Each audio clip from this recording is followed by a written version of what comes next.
오늘날 많은 사람들이 완벽주의에 시달린다고 합니다.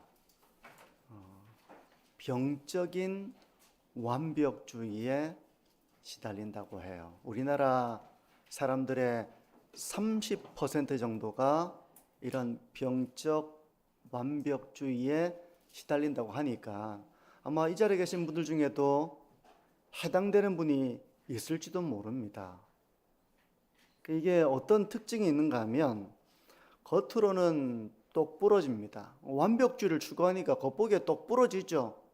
부지런하고 성실합니다.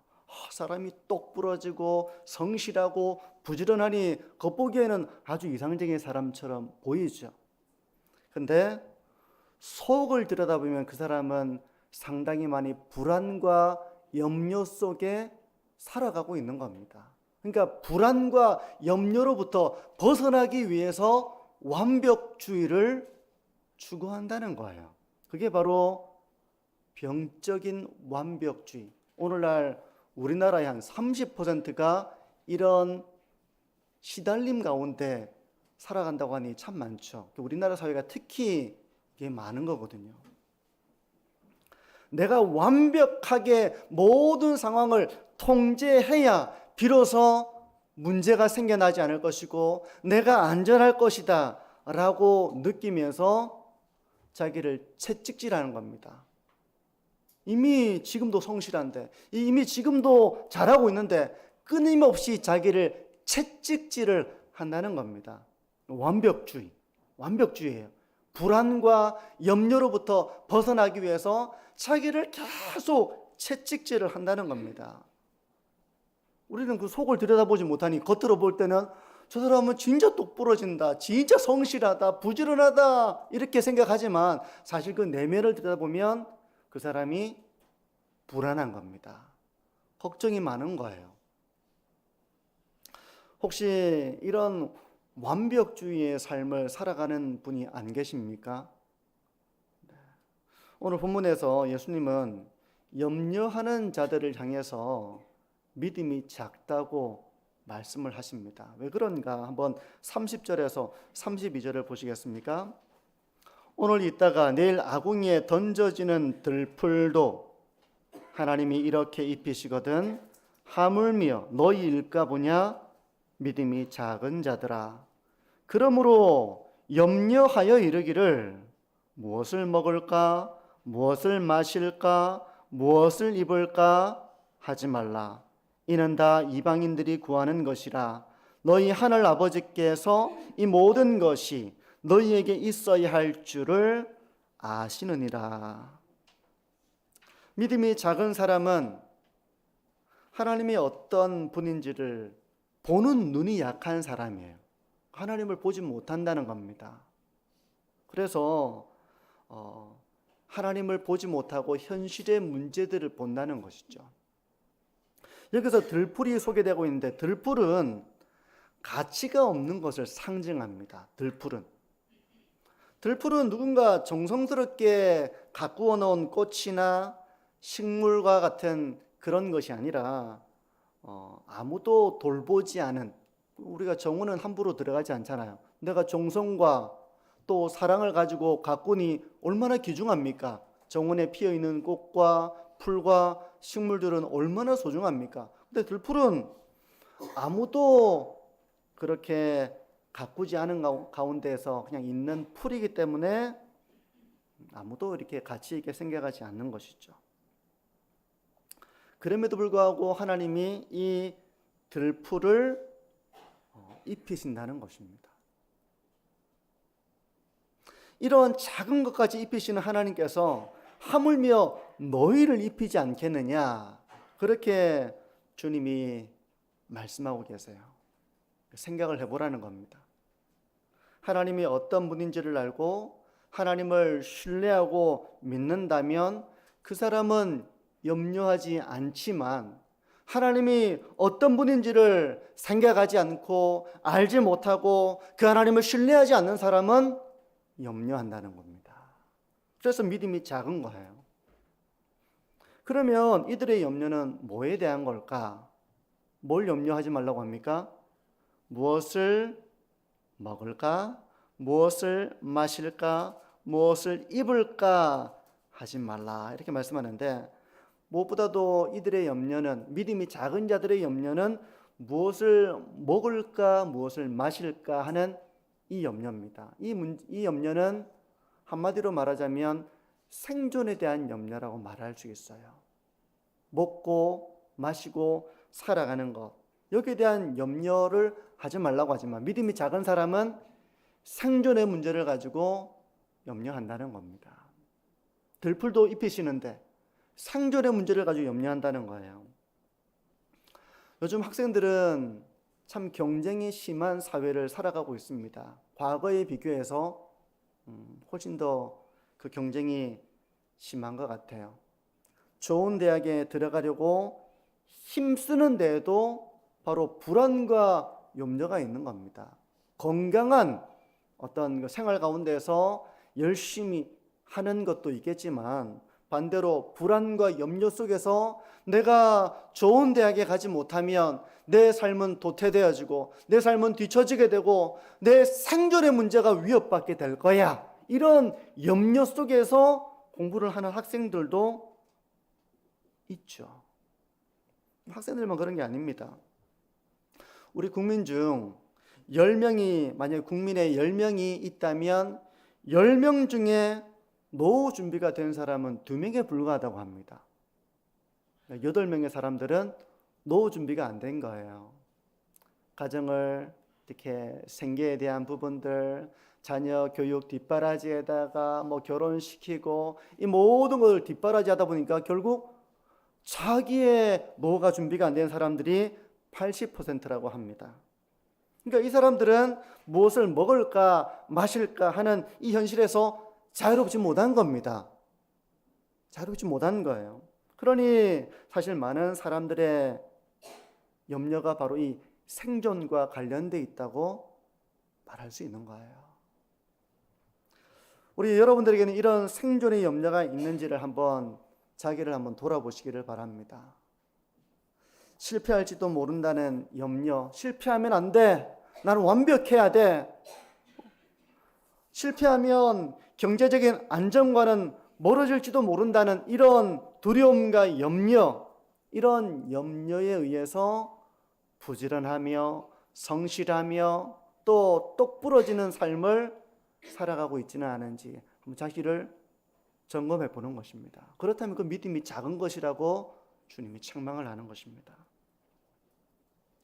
근데 사실 우리가 평생 이 염려와 싸우며 살아가고 있는지는 모릅니다. 평생 우리가 이 염려와 싸우고 있는 거예요. 상황이 조금 나아지면 이런 염려 안 할 수 있을지 모르겠지만 믿음 안에 염려를 버린다기보다는 상황이 나아지니 인간적으로 좀 염려 안 할지 모르겠지만 우리는 돈이 필요한 상황이 되거나 아니면 쪼들리는 상황이 되면 어김없이 염려가 우리에게 찾아오는 거죠. 그리고 믿음이 작은 자들은 이 염려에 사로잡힙니다. 또 무엇을 입을까 하는 염려는 단순히 생존의 문제를 뛰어넘는 염려라고 말할 수 있어요. 먹고 마시는 것은 생존에 대한 것으로 우리가 생각해 볼 수 있지만 입는다라고 하는 것은 생존을 넘어서서 좀 더 좋은 옷을 입고 싶어하는, 좀 더 이 옷이라고 하는 것이 단순하게 추위를 피하는 도구만이 아니라 우리의 사회적인 그런 위치, 좀 더 나은 위치에 있고자 하는 그런 욕망과 관련이 깊다는 겁니다. 나를 빛내줄 옷을 입기 위해서 열심을 내며 살아가는 겁니다.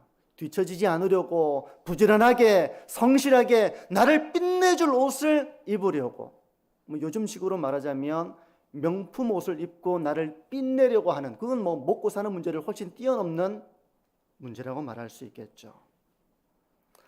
혹시 우리 성도님들에게 생존을 넘어서서 세상 사람들이 조금 인정해 줄 만한 그런 신분의 옷을 입으려고 몸부림을 치고 있고 그걸 위해 염려하며 또 불안해하며 그렇게 살아가는 삶은 아닌지 자기 자신을 한번 돌아보시기를 바랍니다. 사실 이런 몸부림에서 자유로운 사람이 얼마나 많이 있을까 그런 생각을 해봅니다. 우리가 살아온 대한민국은 이제 좀 쉬어도 됩니다, 여러분.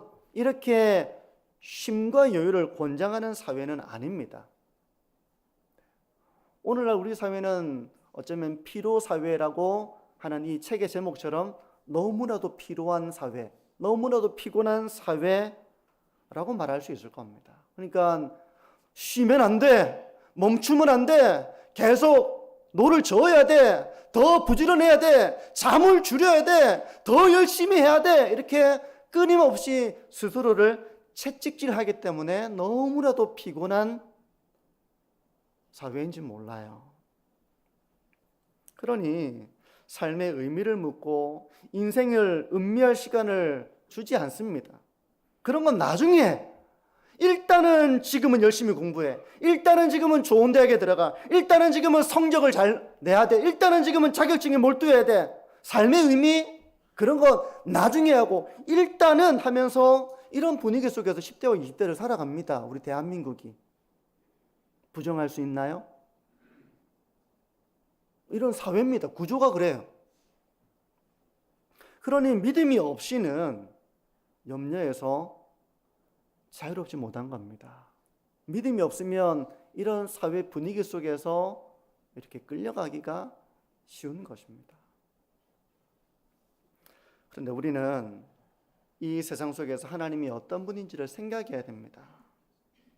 성도 여러분, 무엇을 먹을까 마실까 하는 염려, 무엇을 입을까 하는 염려, 생존과 관련해서 경제적인 것뿐만 아니라 건강이든 여러 가지 우리가 생존에 대해서, 삶에 대해서 하는 그런 염려의 그런 분위기 속에서 우리는 하나님이 어떤 분인지를 생각해야 됩니다.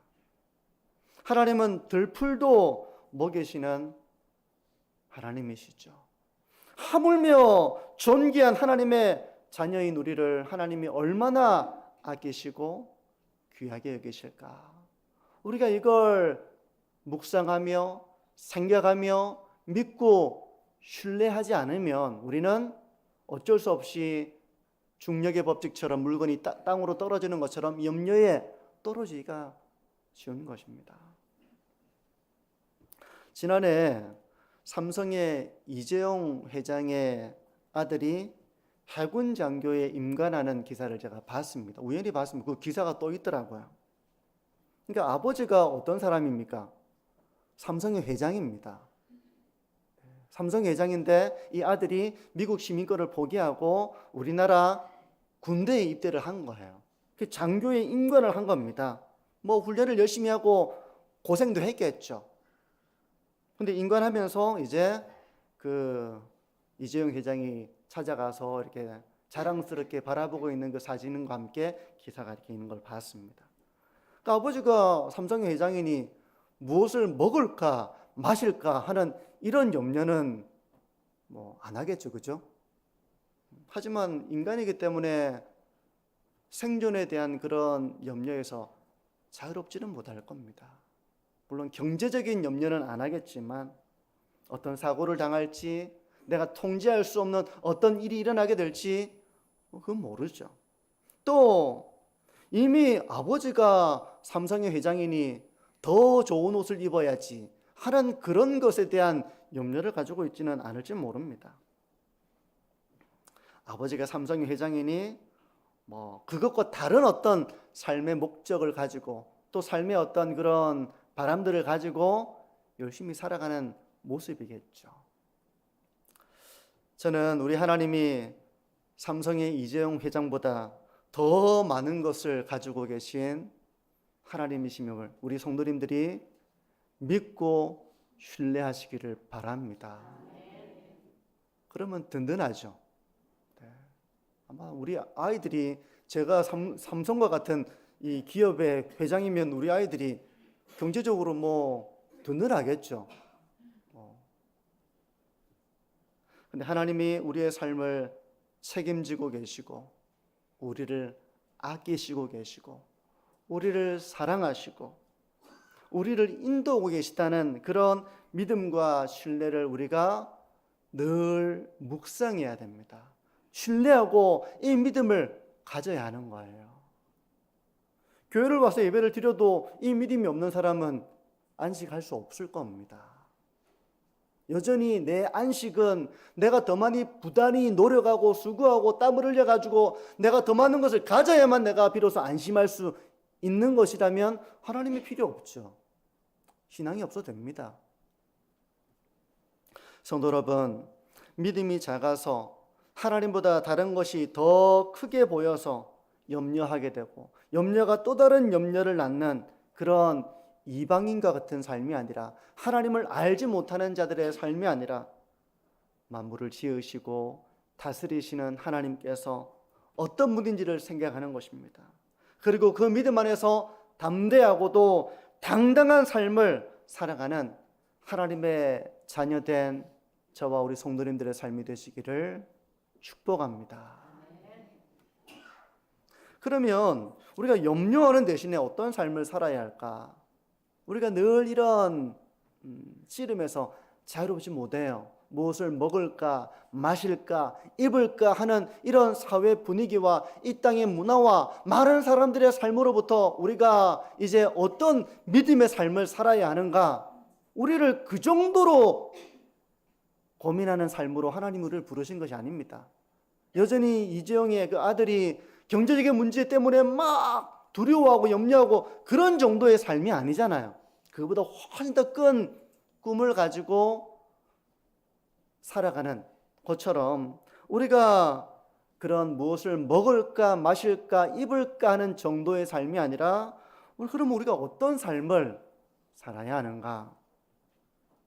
믿음이 작은 사람이 염려하는 것이라면 믿음의 삶은 어떤 것인가? 33절은 이렇게 말씀합니다.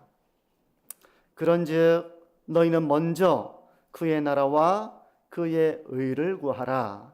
그리하면 이 모든 것을 너희에게 더하시리라. 그러니까 믿음에 굳건한 사람은 먼저 우선적으로 삶의 우선순위를 하나님의 나라와 그분의 의를 구하는 삶의 마음을 둔다는 겁니다. 그러면 하나님의 나라를 구하고 하나님의 의를 구한다는 것은 뭔가? 하나님의 나라를 구한다는 건 먼저 생각해 보죠. 하나님의 나라를 구한다는 건 뭡니까? 믿음이 굳건한 사람은 염려하는 삶이 아니라 먼저 하나님의 나라를 구하는데 그게 어떤 겁니까? 하나님의 나라를 구한다는 것은 하나님의 통치가 내 삶 가운데 임하도록 내가 순종의 삶을 살아가는 것을 말합니다. 하나님의 통치가 나에게 임하도록 내가 순종하는 것입니다. 모든 삶의 영역, 그 영역 속에는 물론 가정도 있고 교회도 있고 우리가 세상에 살아가는 직장도 있고 사회의 삶도 있겠죠. 그리고 그런 어떤 공간적인 위치뿐만 아니라 내가 재정을 사용하고 자녀를 양육하고 삶의 모든 영역에 대한 나의 어떤 그 가치관에 이르기까지 그 모든 전 영역에서 내 생각, 내 계획, 세상의 문화와 세상의 원리가 아닌 하나님의 말씀이 최종 권위가 되게 하는 삶을 말하는 것입니다.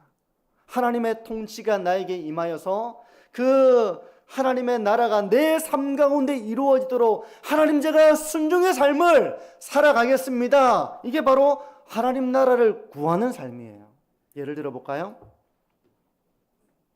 직장은 단순히 돈을 벌고 생계를 유지하는 수단이 아닌 겁니다.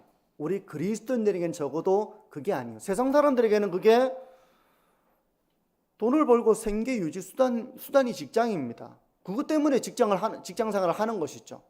돈 벌기 위해서, 생계를 유지하기 위해서 직장 생활을 하는 것입니다. 세상의 원리입니다. 세상의 문화입니다. 그래 뭐 좀 더 벌면 여유롭게 뭐 여행도 다니고 뭐 그렇게 하기 위해서 돈을 버는 것이죠. 근데 하나님이 우리를 부르신 것은 세상의 원리와 세상의 문화와 세상 사람들의 그 가치관처럼 돈을 벌어서 생계를 유지하기 위한 수단으로 우리가 직장 생활에 머무르기를 원치 않으시는 것입니다. 하나님의 나라가 이루어지도록 우리가 그곳에서 일하기를 원하시는 거예요. 직장에 하나님의 영광을 드러내는 곳이 되는 것입니다. 우리는 돈을 버는 것을 훨씬 뛰어넘어서서 그곳에 나를 통해서 하나님의 영광이 드러나도록 살아가도록 우리를 부르신 것입니다. 그러니 단순하게 돈을 벌고 여유로운 삶을 살고 하는 수단이 아니라 직장은 그것보다 훨씬 더 큰 의미를 가지고 있는 것이죠. 그것은 바로 하나님의 영광을 드러내는 선교지가 되는 것입니다. 그렇게 살도록 우리를 부르셨고, 믿음이 있는 사람은 무엇을 먹을까 마실까에 대한 염려가 아니라 바로 이 하나님의 나라를 구하며 산다는 겁니다. 그게 바로 먼저 하나님의 나라를 구하는 삶입니다. 믿음이라는 것은 그런 거예요. 성도 여러분, 이 외에도 자녀 교육이라든지 가정을 세워나가고 교회를 섬겨나가고 우리의 모든 삶의 영역 속에서 하나님의 말씀이 가장 최종적인 권위가 되어 그 말씀에 순종하고 그 말씀에 순종함으로 하나님의 통치가 드러나고 하나님의 영광을 받으시도록 하는 것이 바로 먼저 하나님의 나라를 구하는 삶입니다. 또 하나님의 의를 구한다는 건 뭡니까? 좀 어렵잖아요. 하나님의 의를 구한다? 의롭게 살라는 말인가? 이렇게 생각하기 쉽지만 몇 가지 풍성한 의미가 있는데 오늘 한 가지만 좀 생각해 보면, 원어적으로 의라고 하는 것은 관계를 말합니다. 좀 이렇게 의아하지 않으세요? 의가 어떻게 관계인가? 보통 이제 우리가 형제들끼리 관계가 좋으면 뭐라고 표현합니까? 의 좋다 이렇게 표현하잖아요. 관계가 좋다는 겁니다. 그러니까 하나님의 의를 구한다는 것은 바로 하나님과의 바른 관계 안에 머무르는 삶을 우선한다는 겁니다. 하나님과의 바른 관계를 유지하기 위해 우선하는 삶. 그 사람과의 관계도 이 관계를, 바른 관계를 유지하는 것이 얼마나 중요합니까? 관계가 틀어지지 않도록 우리 조심해야 됩니다. 관계를 더 좋게 만들기 위해서 노력해야 됩니다. 부모도 자녀의 관계를 잘 세워나가기 위해서 노력해야 되죠. 부모라고 함부로 할 수는 없습니다. 자녀도 마찬가지예요. 자녀라고 해서 부모에게 함부로 되고 그런 게 아니죠. 관계를 바르게 세워나가기 위해 노력해야 됩니다. 이게 참 중요합니다. 관계라는 것이 한순간에 깨어지고 나면 회복이 참 어렵기도 해요. 하나님과 관계 역시 우리가 이 바른 관계를 유지하기 위해 노력해야 됩니다. 이걸 우선순위로 삼는다는 겁니다. 믿음의 사람은 무엇을 먹을까 마실까 염려가 아니라 하나님과의 관계를 생각한다는 겁니다. 하나님과의 관계. 우리가 무엇을 먹을까 마실까 하면 주일도 지킬 필요가 없죠. 주일날 일하고 주일날 놀러 가고 또 행복하게. 하지만 하나님과의 관계를 생각하니 우리가 주일 성수를 하는 거잖아요. 하나님과의 관계를 중요하게 여기는 삶, 바로 믿음의 삶입니다. 그러면 하나님과의 바른 관계 안에 머무른다는 건 어떤 겁니까? 구체적으로 몇 가지로 생각해 보면, 하나님과의 바른 관계는 단순히 예배 자리에 나와 있는 참석하는 것으로 머무르는 것이 아니라 참된 예배자가 되는 것이죠. 나의 허물에 대해서 애통하며 하나님의 은혜를 구하며 나 자신을 드리는 헌신, 이런 예배자가 되는 것입니다. 바른 관계 속에 있는 예배의 모습이에요. 기도도 그렇습니다. 기도도 바른 관계 속에 있는 기도와 그렇지 못한 기도는 다른 거거든요. 하나님과의 바른 관계를 유지하지 못한 채 그저 들어달라, 그저 요구하기만 하는 기도는 하나님과 관계를 생각하지 않습니다. 그냥 하나님의 호주머니가 필요할 때마다 와가지고 달라고 요구하는, 그건 관계가 필요 없죠. 하지만 하나님과의 바른 관계 가운데 머무르는 기도는 요구하고 그런 일방적인 기도가 아니라 하나님과의 만남 자체를 즐거워하는 것입니다. 하나님을 즐거워하는 것입니다. 연인이 만나서 함께 있는 것을 즐거워하는 것처럼 하나님을 즐거워하는 그런 기도입니다. 하나님 앞에 나의 불안과 나의 믿음 없음과 나의 초라함도 고백하고 하나님의 은혜를 구하고 그렇게 고백하며 대화하는 것으로 나가며 하나님을 즐거워하는 기도, 바로 하나님과의 바른 관계 속에 있는 기도라고 말할 수 있어요. 또 하나님과의 바른 관계 속에 있는 사람은 삶을 이해하는 것도 다릅니다. 하나님과 바른 관계 속에 있지 못한 사람은 삶에 어려움이 닥치면 하나님 왜 나와 함께 하지 않습니까? 왜 하나님 저에게 이런 어려운 일을 주십니까? 라며 그 일을 그릇되게 오해합니다. 하지만 하나님과의 바른 관계 속에 있는 사람은 말씀으로 자기의 삶을 이해하고 해석할 줄 알아요. 여러분, 하나님의 의를 구한다는 것은 바로 하나님과의 바른 관계 속에 머무르는 것입니다. 우리는 염려하는 것 대신에 먼저 하나님의 나라를 구하고 하나님의 의를 구해야 됩니다. 우리는 그렇게 살도록 초대받은 하나님 나라의 백성이며 하나님의 자녀들입니다. 무엇을 먹을까 마실까 두려워서 그 두려움 때문에 내가 하기도 싫은 일을 어쩔 수 없이 해야 되는 그런 존재로 부름을 받은 것이 아니라 그런 것을 훨씬 뛰어넘어서서 하나님의 나라를 구하는 삶으로 부름을 받은 것입니다. 인생에 문제가 생기고 성경도 제대로 읽지 않고 기도의 자리에서 멀어지고 그러면 우리가 믿음이 있다 하더라도 우리도 모르는 사이에 자연스럽게 염려의 늪으로 빠져들게 됩니다. 별 수 없죠. 우리가 어제의 은혜로 사는 것이 아니라 오늘은 오늘의 은혜로 살아가는 것입니다. 지금 우리 성도님들은 염려에 기울어져 있는지 하나님 나라에 기울어져 있는지 내가 지금 어떤 쪽으로 기울어져 있는지 한번 자기의 삶을 한번 점검을 해보시기를 바랍니다. 이제 말씀을 정리하는데요. 19세기 미국의 전도자 D.L. 무디 아시죠? D.L. 무디가 이렇게 말합니다. 하나님은 우리에게 내일 쓸 수 있는 은혜를 오늘 주시지 않습니다. 왜냐하면 그건 내일 주실 것이기 때문에 오늘은 오늘의 은혜로 살아가는 것입니다. 우리가 만약 부지런하고 쉼이 없고 막 불안하고 이렇게 해서 하나님이 주실 것을 신뢰하지 못해서 우리가 만약 그런 완벽주의의 삶을 살아간다면 그건 우리가 믿음이 작기 때문에 그런 것이에요. 그래서 오늘 본문의 마지막 34절은 이렇게 말씀합니다. 그러므로 내일 일을 위하여 염려하지 말라. 내일 일은 내일이 염려할 것이요 한날의 괴로움은 그날로 족하니라. 내일 일은 내일이 염려하게 하라 라고 하는 것은 내일이 주권이 하나님께 있다는 믿음의 선포입니다. 내일 일은 내일 또 하나님께서 우리에게 베푸신 은혜로 살아갈 것이니 오늘 우리가 열심히 살아가며 쉴 줄도 알고 하나님의 안식 가운데 거할 줄도 알며 우리가 여유를 가질 줄도 알아야 하는 것이죠. 내가 부족하다 할지라도 하나님이 채우실 것을 바라보며 우리가 하나님의 안식 가운데 머물 줄도 알아야 하는 것입니다. 물론 이것은 내일 일을 준비할 필요가 없다는 의미는 아니에요. 우리는 청직이니 내일 일을 잘 준비해야 되죠. 지혜롭게 준비해야 됩니다.